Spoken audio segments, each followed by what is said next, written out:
Welcome back, ladies and gentlemen. In an hour from now, Finance Minister Nirmala Sitharaman will be presenting her 8th consecutive budget. She has reached the parliament and a photo opportunity, second time for the day, has begun. Those are the visuals coming in from the Makar Dwar. That's where the Finance Minister and her entire team of officials from the Finance Ministry, the Revenue Secretary, the Finance Secretary and other secretaries are present next to the Finance Minister, and also Dr. Pankaj Chaudhary, who is the Minister of State in the Finance Ministry. All of them present at Makar Dwar when the Finance Minister is entering the Parliament, and then she goes inside for the cabinet meeting, which will be endorsing this budget. The Bahi Khata clearly on display, and now we can see the Parliament. Now we can see the movement of the Prime Minister's cavalcade, which has just begun as well. So the Prime Minister now entering the Parliament. Only yesterday he set the tone of what to expect in this budget, clearly saying that this will be about innovation. The focus, of course, will be on the AI framework, which is likely to be indicated in this budget. We have Dr. Rumki Majumdar, economist of Deloitte India, joining us. We also have, we have Pradeep Bhati, spokesperson of the Samajwadi Party, here right here with me. We have Pallavi, a direct tax expert and from PhD CCI, joining us. Let me begin with you, Pallavi. We are looking at the Finance Minister dressed in a beautiful Katha sari. I mean, we have invariably talked about her saris every time the budget, she presents a budget. It's high on symbolism at the same time. But the Bahi Khata, as someone who is from the industry, what are your expectations from this budget? So I think my expectations from the budget from a direct tax point of view is for the middle class to get some relief. We know that consumption is down, growth is getting sluggish. So I'm definitely expecting some boost to the economy, increase in disposable income in the hands of the middle class.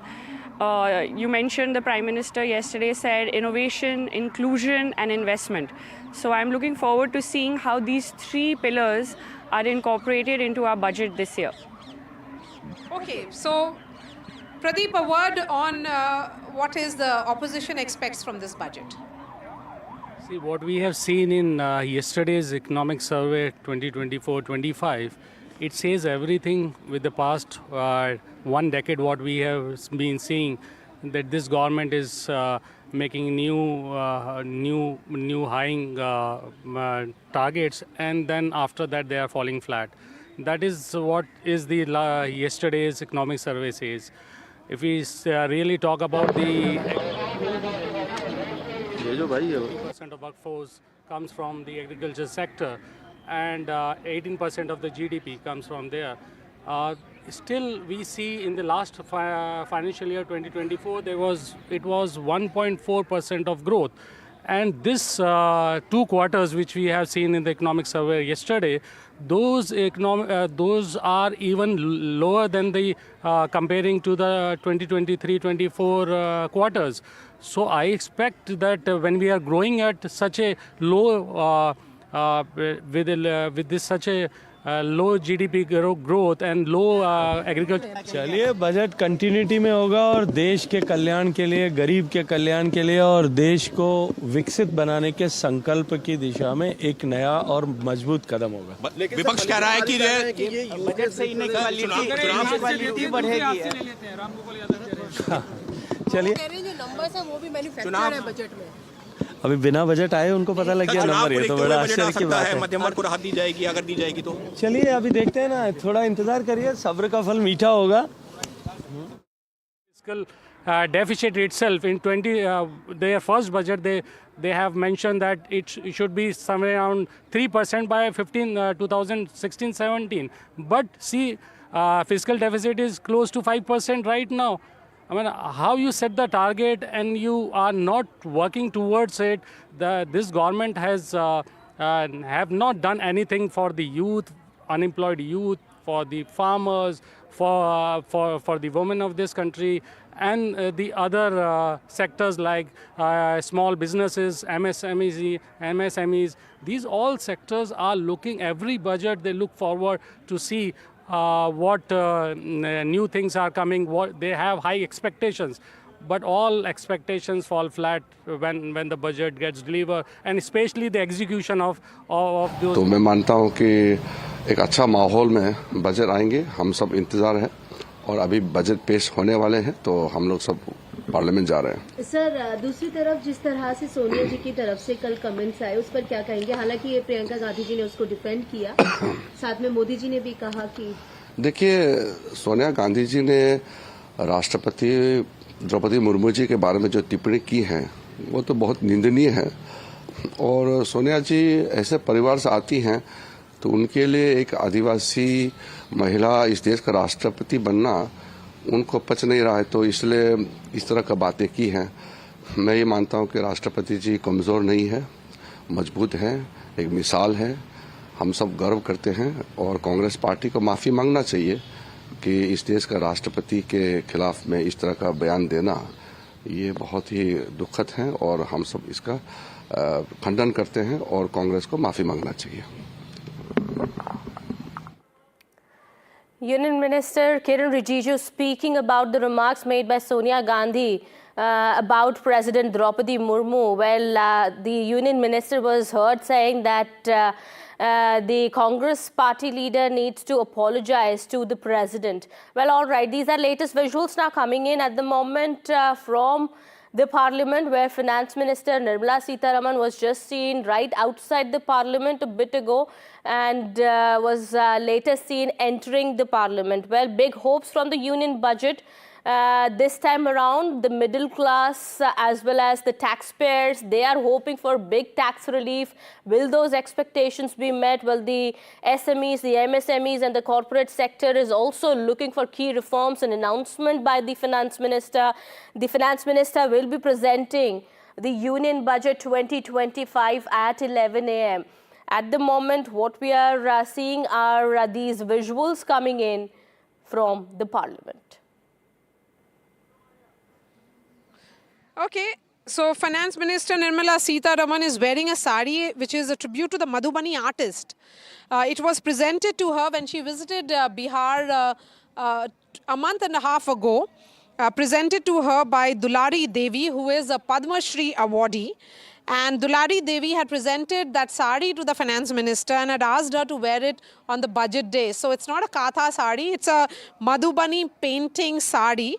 So it's certainly a beautiful one. Again, very high on symbolism and a very high message that is going again. Absolutely. And I think that we are all looking forward each year to see what she wears and then see how that gets included into our own lives. You know, you and me as well, I think today, right? I'm wearing a Kashmiri outfit, a Kashmiri firan, yeah, with a shawl. So yes, we are all about inclusion and how we can promote our artisans and include them both in our digital economy, our financial economy, and how we can help with employment at the lowest level. Yes, I'm going to connect to Aishwarya now, who's joining us also from Vijay Chowk. Aishwarya, if you can hear me, my question is, at what time can we expect the cabinet meeting to happen?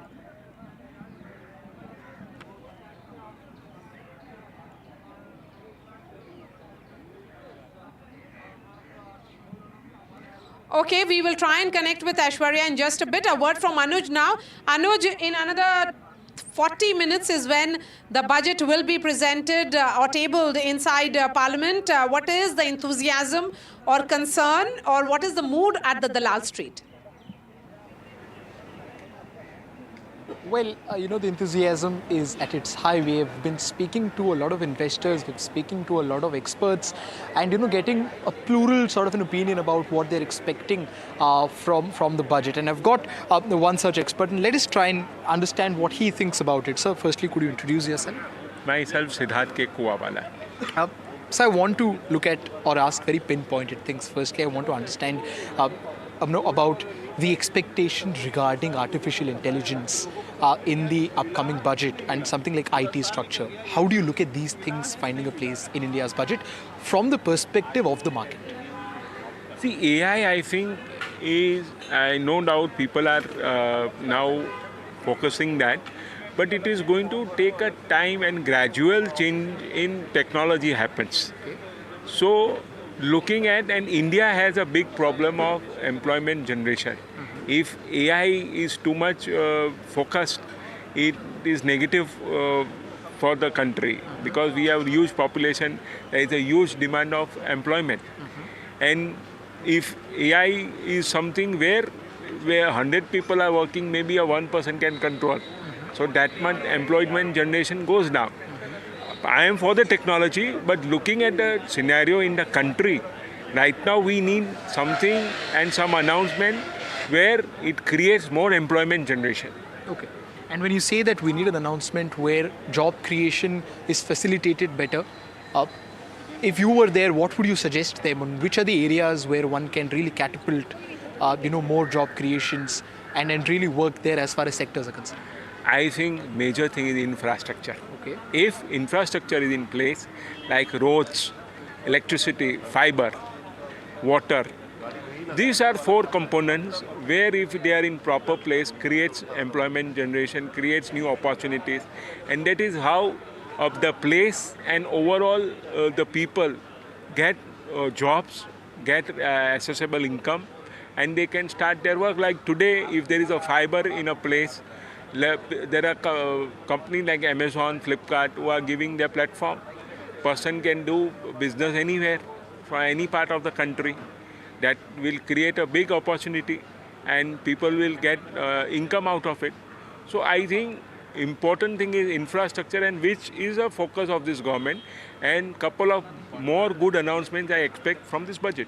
Okay. Sir, compared to last budget till this budget, how has it fared for an investor? From 2024 till 2025, were your expectations met, and does it determine the level of expectations you're going to have this time? I would say from the Modi regime 1, index was around 22,000, 23,000. It has unfolded journey up to 85. So never ever in the history of stock market such a milestone has been achieved. If we talk about the last year and comparing that, because there has been huge global issues also, war. Now even current thing is Trump is announcing tariffs. All that affects globally and even the stock market because of demand consumption. Okay, the visuals now coming in of the Prime Minister entering the Parliament premises, and in another few minutes the budget speech will be presented. But before that, another important protocol or the process or the procedure is that the Cabinet has to give its endorsement to this budget. Minister yesterday, while giving that customary soundbite, gave enough indication of how this budget is likely to be. He said that innovation, inclusion and investment are the basis of the roadmap for the economic activities. He went on to say that the budget will infuse new confidence and energy in attaining the goal of Viksit Bharat, which is the developed India. He also spoke about how he is hoping that Goddess Lakshmi, he in fact evoked the Hindu goddess Lakshmi of wealth and said that she should be generous towards the poor and the middle class. But the economic survey in particular has given us an indication with regards to the AI regulatory framework. And the sense is that it needs to be revisited and also amended to ensure that AI is aligned with what is being seen. The other countries take a leap, while India is still being seen as a potential leader, but not really a leader. So, Maria, I would say that, our IB Minister, Mr. Ashwini Vaishnav, said, I think a few days ago, that India is working on its AI's models as well, and that a few models have shown great promise. And I think that if we Indians our scientists and our engineers, if we can take the Mangalyaan to the moon, we can definitely come up with some great AI models. And yes, of course, I think the framework definitely needs to be updated, revamped, and brought in line with what the future will hold. So I think that, as in most things, once we are on the path of developing something new, the regulatory framework will follow. Yes. Okay, Aishwarya also joins us. Aishwarya, what can you tell us? When is the cabinet expected? Well, we are getting the visuals of the cabinet ministers reaching the new parliament building. Kiran Rijiju, Mansukh Mandviya and other top leaders of the Modi cabinet had already reached, and Prime Minister also arrived in the parliament just a short while back, and now the cabinet meeting will certainly start. It was supposed to start at around 10:20, where cabinet will be approving the finance bill, and then Finance Minister Nirmala Sitharaman will be presenting the union budget at around 11 a.m. But remember what the Prime Minister and President also stated, that transform, reform and perform are the three pillars of India's progressive economy, and that's where the India's government is working towards, and that will be the real shape and real theme of the budget that we will see. It will be starting in few moments from now. Nirmala Sitharaman now heading for the cabinet is what we have been just told. So it would be now next would be Prime Minister, Defence Minister and Home Minister of our country, who would be also reaching in the new Parliament building, where the cabinet meeting will shortly start and will give approval to the finance bill to pave way for Union Finance Minister Nirmala Sitharaman to present the budget. Yes, and Aishwarya, lots being discussed about the Mithila painting which is there on the finance minister's saree today. It's high on symbolism. This is the saree which was gifted to her by Dulari Devi, who is a Padma Shri awardee, and the finance minister had met her when she had travelled to Mithila in Bihar in the month of December. So certainly high on symbolism again. It's an important state. It's the state of the alliance partner, the JDU.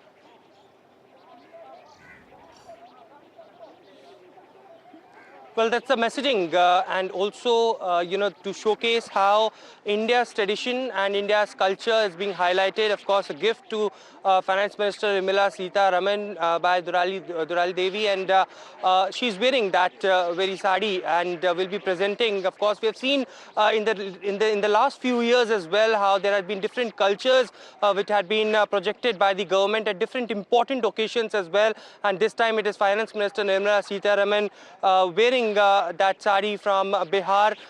Specific message to, of course, the state where the alliance member is, of course, JDU has 16 MPs, and will there be some, gifts or some important announcements regarding states like Bihar, Andhra Pradesh, and the other important states where the alliance partners are, is something that would be very interesting to see. But whether it would be also Delhi which will receive, because remember, already politics played out over Arvind Kejriwal's letter to the CEC that there should be no specific announcement regarding the national capital. But of course, as it has been mentioned by Prime Minister, that there would be, of course, a women-centric focus that would be on as far as this budget is concerned. So that will always give benefits to those women living just not in national capital but also around the country as well. A lot of expectation, and therefore the reason now we have been told as well, the latest update coming in, Home Minister of our country Amit Shah also now reaching the Parliament. Prime Minister already reached, and very soon the cabinet will be starting to give approval for the finance bill. Okay, so the cabinet meeting is going to begin any moment now. Bhaskar Ghosh, a word from you on whether coalition compulsion would mean a repeat of July, when Andhra Pradesh and Bihar had special announcements in the budget. Well, thank you very much. And I think that eighth time our Honorable Finance Minister has presented the budget, and like the earlier budget, the main growth engine will be the multiple development and multi-directional developments in terms of the economic performance, in terms of the tax structure, in terms of the GST, and as well as embarking on a point of elevation of poverty. That's the most important thing I think we should look into. This budget is going to come, that elevation of poverty and upgrading the overall living standard of the middle class and giving relief to them in terms of the tax structure, easier tax structure. And at the same time... Vasudha is reporting from inside Parliament. Makar Dwar, just hold on to your thoughts. We will be coming to you. Let me cut across to Vasudha, who's getting us the details from inside Parliament, just outside the Makar Dwar. Well, this is how the Parliament complex looks just minutes before the presentation of the budget takes place. Nirmala Sitharaman, the Finance Minister, is all set to present her 8th consecutive budget. The security is really tight today. Ministers have started arriving just a short while ago. Just a few seconds ago, Amit Shah, the Home Minister, has arrived. The Cabinet meeting is slated to happen in a few minutes from now. 10:15 was the time. It will go on for half an hour, and that's when the budget gets approved. Nirmala Sitharaman looking extremely optimistic, confident, for a Madhubani saree, and she has just come in and she has entered the cabinet. In fact, she was one of the few ministers to arrive early. Bhupendra Yadav, the Environment Minister, was amongst the first to arrive. Giriraj Singh, Rajnath Singh, the Defence Minister, and Amit Shah, the Home Minister, have also arrived right now. And of course, this is going to be an important day because this budget is being presented at a time when domestic uncertainties with regard to a slump in domestic consumption is being witnessed. At the same time, there are also threats of tariff war. So this is a budget that is expected to not just identify the threats but also the opportunities of growth. The Finance Minister will start presenting the budget at around 11 a.m. And of course there will also be expectations from allies, and that will be keenly watched. Lalan Singh has also arrived. He's from the JDU. So what will Bihar get? What will Andhra Pradesh get? Remember that these two states are important because their parties, TDP and JDU, are also important allies of the NDA. Last time, they were the highlights of the budget. So this time there'll be a lot of focus on that, and what exactly is in offering for Delhi also will be something that will be keenly watched. And this is how the Parliament looks right now. The security in there, so I can't show you those visuals, but yes. Well, this is how the Parliament... जब से माननीय प्रधानमंत्री नरेंद्र मोदी जी ने इस देश का अर्थस्थिति संभाल रहे हैं प्रधानमंत्री जी के नेतृत्व में, तब से हमने pro people, pro poor, pro middle class ही बजट दिया है. अभी भी ऐसा ही होगा. Dr. Rumki Majumdar also joins us now. Dr. Majumdar, welcome to the special broadcast right here from Parliament. What are your expectations from this budget? So 30 minutes to go. Let's build up on the expectations. Thank you so much. And yes, I think all eyes are on the TV, on the budget and how Finance Minister is going to present, what are the big announcements that she's going to make. So quite a lot of excitement around. What we expect is that probably she will have a few announcements to boost consumer spending, because that is something which will keep the economy on a sustainable growth path. Given the uncertainty, the geopolitical uncertainties that we are seeing, we need to rely on our domestic demand, and consumer spending is one of the key drivers there. So a big boost to the middle income population, where the government would want some spending in that segment to coming in. Again, there should be some measures to boost employment. So a lot of measures that would boost the MSME sector, because they are the biggest pillars to employment generation. So that is something which, again, we expect a lot there. And third, CapEx, of course, because that brings a lot of income and employment capabilities, and as well, it reduces the logistics cost and improves ease of doing business. So these three are our major expectations from the budget this year. And Dr. Majumdar, the question certainly about, the government for all these years has been hoping that if it is about CapEx, that will be the driving force of the economy. But because the consumption has gone down, is that can only happen if the middle class gets an extra, money in their hands to spend. So are you expecting some relief as was indicated by the Prime Minister?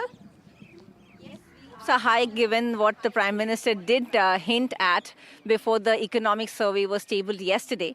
So clearly there is a lot of expectation that the middle class income consumption that needs to be boosted, that will come through some tax exemptions, especially in the bracket of 7 to 10 lakhs in the new tax regime. Plus, I think, as you said, capex spending is something which the government will keep pushing on, because there is a lot of multiplier effect that happens on employment and asset creation and even income creation. So I think both these will be the key. A lot more focus will be on the agriculture sector as well, because inflation has been a big problem in India, and because of food prices, inflation has been high for more than 2 years now. So clearly there is a requirement to ensure that the food to table is ensured at a reasonable prices, and the food supply chain has to be managed better. So that, again, farm productivity, technology to improve the productivity and variety of seeds that is introduced. Some of these measures have already been introduced, and I think these measures will continue going forward. Yes, the concerns particularly with regards to the food inflation, because the economic survey also highlighted that the consumer food price index has gone up from 7.5% in financial year 24 to 8.4% in financial year 25. And this is largely driven by rising prices of vegetables and pulses. How do you manage inflation and inflationary numbers? So I think that technology needs to be integrated into our agriculture sector as well. So the innovation that the Prime Minister spoke about yesterday and inclusion, I think that should be integrated into our agrarian economy as well. And if we can improve productivity through technology and innovation in that sector, and I do know that a lot of work is being done in it, then I think improved productivity will help combat this inflationary trend. Pradeep Bharti, as opposition, you have been talking about inflation a lot, and something that is now being presented in the economic survey as well. Is that something that will be the talking point of the opposition as the budget is presented? Absolutely. Food inflation even has gone up to 10 to 11% also. But when we see from the past reports, the biggest challenge is the middle class is getting into a trap, in the debt trap. Because from the last survey of MOSPI, it says that 57% of the middle class is trapped in this EMI trap. So that is a big challenge for the driving force if you want to increase your capex, and especially when it comes to public investment. We have seen from the last 5 years, public investment has gone down from 4.7 to 3.5%. So that is again when government is not willing to invest. The government, public enterprises are not confident enough to invest. That is again challenge. And bigger challenge from that is the debt, the national debt. In 2014, the national debt was 51 lakh crore, and it has moved to 181 lakh crore. So that is very, very, very challenging for an emerging economy. Okay. And Dr. Majumdar, a word now on supply disruptions, because the economic survey says that the food inflation crossed 8% mark multiple times because of supply disruptions. Prices of tomatoes went up, onions and pulses. How do you ensure, particularly given the kind of domestic challenges and also geopolitical challenges, that the supply chain is not disrupted? Right. So this is always been a supply side problem since the COVID, because of one after the other restrictions that were imposed and regulations came in, and then of course it has been a logistic issues as well to manage the inventory. So the government has been addressing all these challenges one by one, and if you look at the last budget, they talked about how to improve our inventory system, how to ensure that the supply chain of the food is streamlined better, and I think those measures will be continued, because at the end of the day, today, inflation that we are seeing is a supply side challenge and not a demand side challenge. So clearly, while RBI is taking measures to ensure that the inflation is under check, but the government will have to make sure that they have proper food stock. Ensure that there is proper market of the food that is produced, that the farmers can realizes their produce better and get right prices. And that is something which the government will announce in this budget as well. All right, a quick break, ladies and gentlemen. The cabinet meeting has just begun, we can tell our viewers. And then after the cabinet endorses this money bill, Finance Minister will be heading to the Lok Sabha, where the budget will be presented. A quick break and our broadcast continues.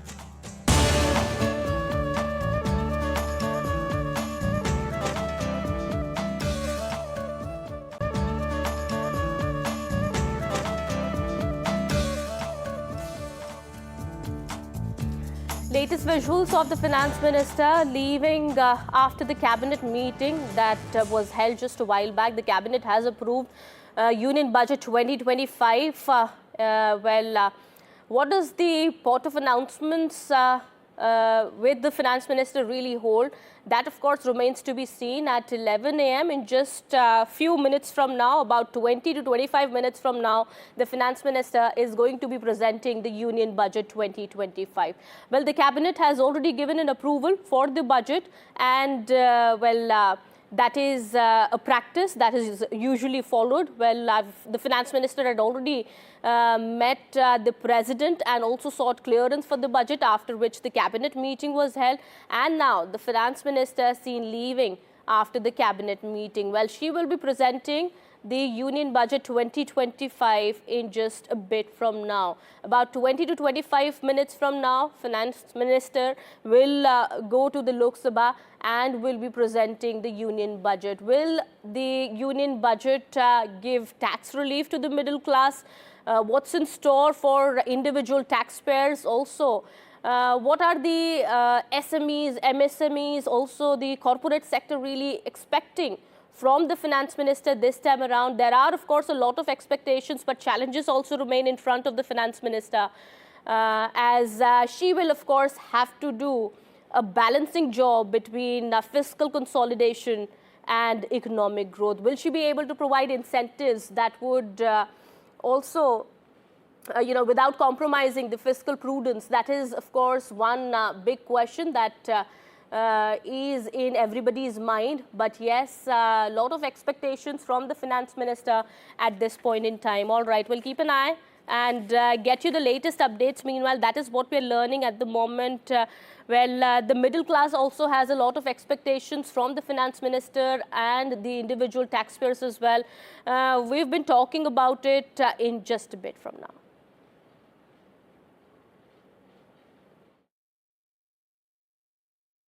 All right, so Finance Minister is in Parliament. The Cabinet meeting has begun. In fact, the Cabinet will be approving that budget any moment now, and then it's already 10:38, so 22 minutes to go for the big budget, which will be presented by Finance Minister Nirmala Sitharaman. Which are the big words which will be used, and how many times those words will be used will perhaps, showcase the strength or emphasis that is being laid by the Finance Minister on those words. But talking about the manufacturing sector, manufacturing sector is, according to the economic survey, also says is recovering steadily, but it remains slightly below the pre-pandemic, trajectory. So the manufacturing sector, do you think there would be an... Okay. So let's listen in to what Akhilesh Yadav is saying. क्या इनकी जानकारी में नहीं है? जो आपने आसमान में उड़ाने का काम किया था ड्रोन्स का, क्या आपको जानकारी नहीं है? तो ये बजट अपनी जगह है, लेकिन कुंभ महत्वपूर्ण है जहां पर लाशें गई हैं और हिंदुओं की जान गई है. सरकार को जागना चाहिए, हिंदुओं की जान गई है, जो खो गए हैं, जिन्हें ढूंढने के लिए सरकार को कदम उठाने चाहिए. मैंने पहले भी कहा था कि सेना को दीजिए इंतजाम को, क्योंकि इंतजाम में सरकार फेल हुई है. सरकार केवल बुलाने में रही, इंतजाम में सरकार नहीं रही. और शाही स्नान पहली बार ऐसा हुआ, साधु संतों ने मना कर दिया कि हम शाही स्नान नहीं करेंगे। उनको छिपाने के लिए फूल वर्षा की गई, जिससे कि संत लोग जान जाएं कि किसी की जान नहीं गई है, लाशें अभी भी हैं, आइडेंटिफाई नहीं हुई। Being given again, Akhilesh Yadav wishes to speak on the stampede which has happened in Kumbh, raising questions around it. But yes, let's talk about the manufacturing sector and what will it take for the government to ensure that it goes to the pre-pandemic range or the trajectory which it was witnessing. So I think that it requires a twofold attack on this problem. One is definitely increasing the consumption in the economy. So the goods that the manufacturing sector produces are consumed by all of us in India. So once disposable income increases in our hands, the demand will increase. And if the demand side increases, that's the one end. And on the other end, the manufacturing sector definitely needs more boost. And I think R&D can be the next big game changer for India.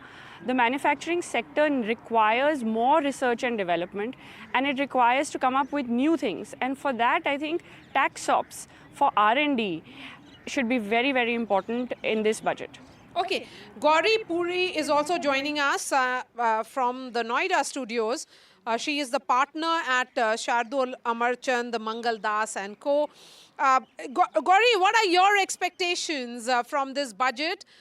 You know, of course, the focus is being talked about in terms of innovation and, of course, also on R&D.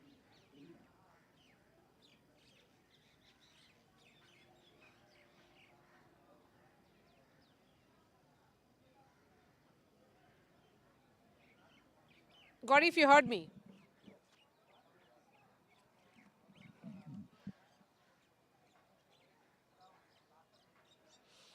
Okay, we'll be connecting with Gauri in just a bit, but Dr. Majumdar, a little bit more on the manufacturing sector, because that is the driving force of the Indian economy. Right, absolutely. Automobile, manufacturing, SMEs. Absolutely. And I think now it's more important to be self-reliant, because India realizes that we cannot be dependent on other countries, especially in manufacturing of key sectors.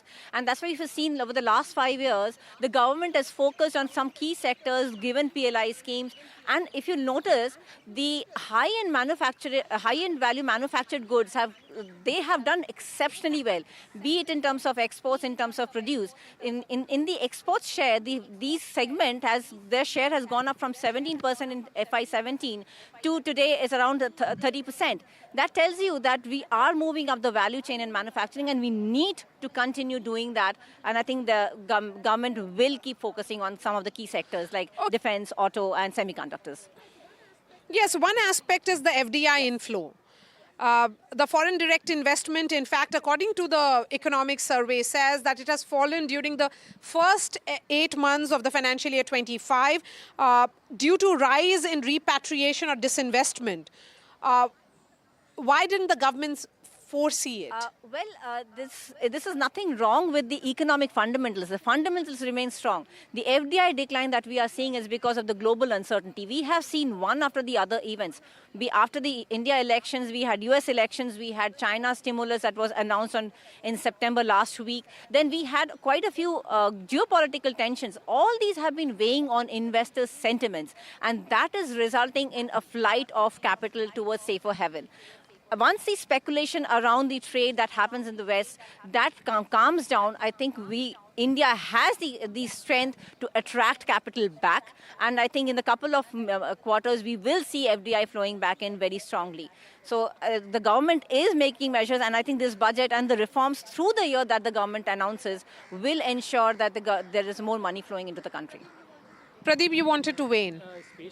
Especially related to manufacturing, you can see the figures in the economic survey and the previous surveys also about the import and export. If you see the export, the average growth of export was much, much better. In UPA, it was 21%.